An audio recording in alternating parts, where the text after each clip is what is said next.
Hello everybody and welcome to this week's edition of the Rebel Wide Ball. I know you're probably saying to yourself, what's the point in this particular broadcast when there's no major games happening this weekend? When I say major games, there's no Gaelic games whatsoever.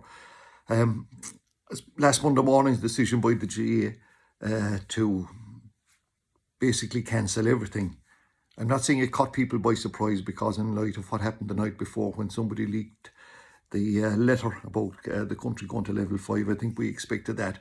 But let's be quite honest, all of us, I think, had dropped our guard in a big way over the past, I'm not saying going to say last week, but over the past couple of weeks. And, you know, there was huge evidence that numbers were going to rise because, like, weddings, wakes, funerals, christenings and baptisms and birthdays were all in breach of you know, COVID regulations, if you like. Social distancing wasn't in existence, and you know, slowly but surely we thought that everything was probably okay, and you saw crowds, not major crowds, going to matches. I mean, even people standing on ditches looking in at games, they were standing quite close to each other. You would fellas getting into the buckets of front loaders, 4 of them.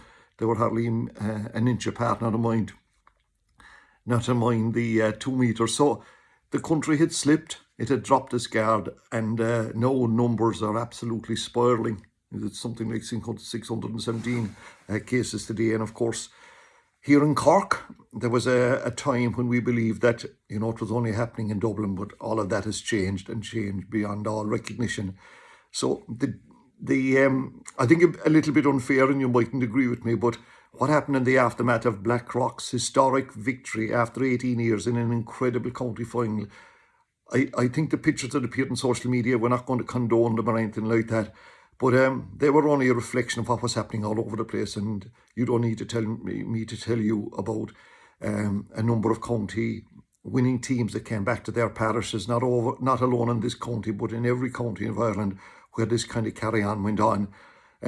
So, yeah, and I think the GAA were right to do what they did, and maybe that then focused our minds a little bit that, you know, level 3 was seriously acceptable. And it was an amazing story in terms of, not story I suppose, but in terms of psychology, that there we were on Sunday night, level 5 was brought to our attention, and then when level 3 was brought in Monday night, everyone said, oh, that's grand, like we can accept that any day of the week. Whereas if you were told 24 hours earlier that level 3 was going to be enforced all over the country, I'd say you'd have different views on it.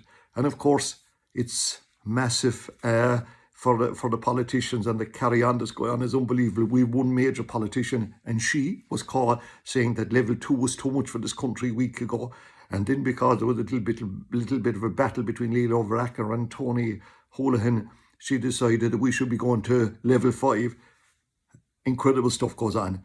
But anyway, back to the GAA. And for anybody who probably grew up on a small farm in the south of Ireland or the west of Ireland, will probably remember their summers characterised by the fear of not getting the hay saved before the weather broke.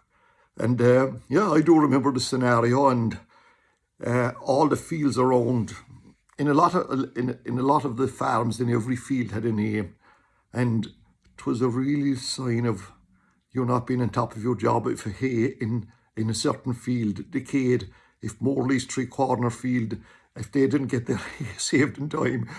It was seen as a reflection on their farming ability. But anyway, the reason I mentioned that, like, we got so far in terms of the Cork County Championships. There are 16 championships organised by the Cork County Board. 3 of them were played. We got one more week of fine weather. Everything would have been done and dusted. But look, that's the way it is. And when they're going to be played now is probably subject to some discussion. But I would think that nothing can happen now until the Cork teams are out of competition. And if we just look at that for a moment as to where Cork are, remember next weekend the Cork footballers are out in the league, and they have 2 league games to play. And for a huge number of counties, the league is far more important than the championship, because bar a few counties, everybody knows like that they're not going to be getting anywhere in this. So Cork have 2 league games coming up this weekend and next weekend, and then on the 7th of November they play Kerry in the Munster Championship. Unless we got to be real here, that's probably going to be the end of Cork's footballing season. The hurlers are a bit more complicated because they play Waterford in the Munster Championship. I would imagine that they'll probably, get over that. They will get over it and then maybe get to a Munster semi-final. The hurlers are not going to be out as soon as the footballers. Now, you know the mindset I'm going through here. There's probably a lot of people who wouldn't mind if the Cork footballers and hurlers didn't play at all this year and get the county championships finished. But look, that's not the way it is going to be. So it would appear that until both Cork teams are out of the series, and we hope that we're all wrong and they go on and win 2 All-Irelands, that the clubs then will get 2 weeks after that, and that's when the activities will resume. About 10 days would finish off the Cork Championships. So let's hope that'll happen because, as we mentioned previously and several times too, it has been an absolutely great championship. By the way, not to forget our Camogie ladies football friends. They're in the news maybe for the wrong reasons, if you like. Now, it's not a major story or anything like that, but the Cork Camogie team and the Cork ladies footballers are due to play matches on the 7th of November.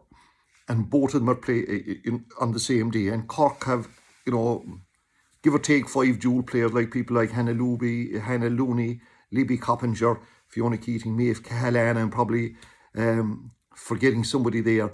They're meant to be playing Kerry on the 7th, and the Camogie team are due to play Galway.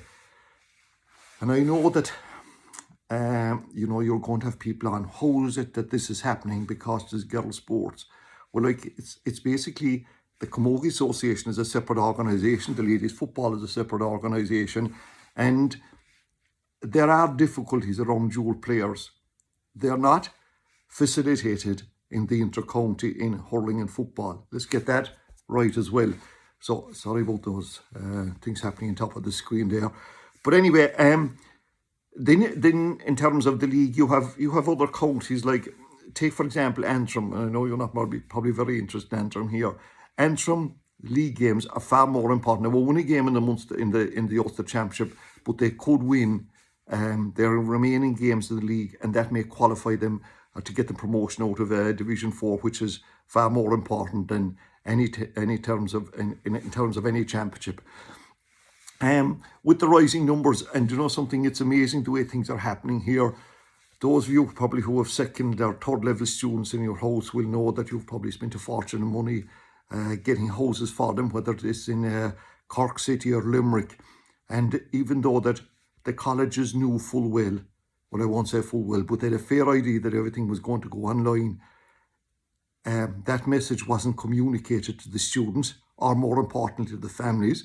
So a fair few bob has been spent, all in vain, because what's happening now, even though that they all went back knowing that probably they wouldn't have to go to college, but the social scene was far more important for them, but they're now running out of these places because of COVID situations. And it's amazing that in some of the, the rural towns, the COVID numbers are rising as a consequence of house parties that were held in whether Limerick City or Cork City. And like I know in some towns in along the western seaboard where they're nearly naming the family. It was Johnny Murphy's son was at a party in Cork, and that's why the numbers are shooting through the roof down in Kinmare. So we've all that going on. In terms of where does this all end, I don't know. We had a situation where a rumour went out today that they were going to extend the midterm break by a week in order to keep the schools closed, and this would be really against all what we've been told so far. And let me tell you, no teacher, nobody wants this. As challenging as it is in schools, they certainly don't want to go back to the, I won't say futile situation because that would be too strong a word, but the situation of this distance learning and blended learning. I mean, the bottom line is it doesn't work.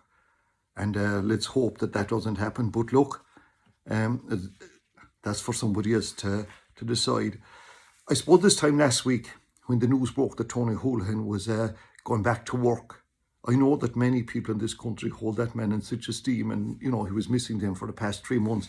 I'd say quite a number of our residents were kind of, I suppose if you like, planning their social evening on Monday evening. They'd watch the 6 o'clock, the 6-1 news, that's what they call it, and on RTE to get a glimpse of this man's first press conference. I kid you not, a lot of people were looking forward to hearing him and seeing him in the flesh. But my God, did he come back with a bang. Nobody realised he came in Saturday and Sunday and called a meeting of NPHET, and they decided the country should move to level 5. And then this is where it gets a little bit confusing. But look, who said what, who leaked it, does it really matter now? Because it's all about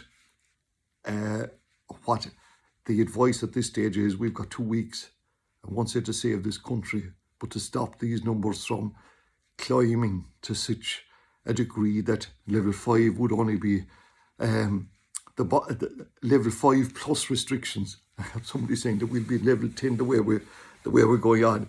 But anyway, Tony Holohan, then we had this carry on where himself and Leo Varadkar, and I think I made a mention this to you before, like this government is the first, I think, in the history of the state that has its own inbuilt opposition. Now, some people would say that's good, because they might be impressed with the opposition that are there. Everybody has their own agendas, but Leo Varadkar is playing a blinder in playing both sides of the fence here. Like, you'd never think some days that he's actually the Taoiseach, the way he cuts loose, and he'd put forward ideas that you'd be more associated with the opposition. But they seem to be getting away with it thus far. But and then I suppose other people maybe have a rather, I suppose, more sympathetic, maybe innocent view of it, and feeling sorry for maybe Tony Holohan and all of this. Can I just maybe remind you, these guys are played big bucks, and if their egos are dented every now and then, they'll well and truly get over it. It was a new switching codes slightly. It was a bit of an unusual week for Cork City, and I know that were at any other time of the year, of course, it wouldn't have happened. But because they're a professional sports organisation, obviously this COVID scenario has affected them big time. And we heard during the week that there's talk that they're going to be taken over by the guy who owns Preston North End. Actually, he has strong connections with North Cork. And then Neil Finn had to step down during the week or whatever. And Colin Healy, who'd be a legend around Turner's Cross and associated with Cork City, took over, and it allowed a young Bandon man who was well known in the soccer circles and in the coaching, Richie Holland, and we wish him well as he steps up to the position of assistant manager of Cork City Football Club. They have 5 games left at the moment. I'd say they're under pressure, trying to maintain their Premier League status. But we wish Richie and everybody associated with Cork City the best of luck. Then we had the crazy situation of Donald Trump and this virus. Oh, listen, you're not the only one who thinks that there might be a question mark about whether he had this illness at all.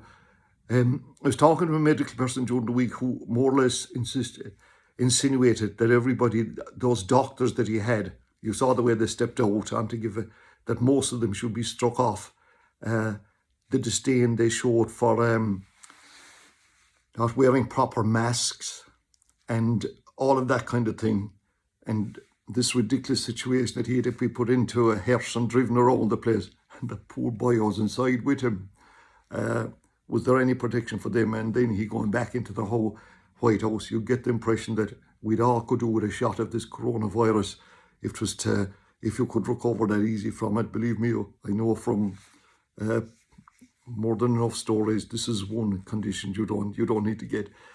We had I know some people are a little annoyed about the fact that every time you turn on media organisations to give us the COVID cases, that maybe we should cut it down and just mention hospitalisations and all of that. And another popular one for the opposition is calling for the number of ICU beds. Now, providing the beds is one thing. It is providing the staff. I mean, you can't bring a fellow in off a JCB and tell him operate that bed over there in the corner.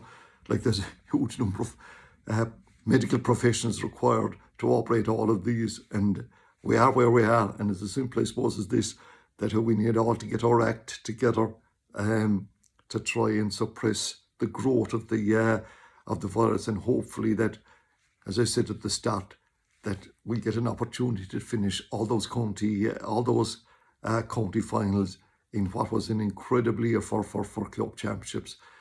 So folks, it was kind of a different view this week. A bit of sport and a bit of crack and what have you. But till the next time, take care.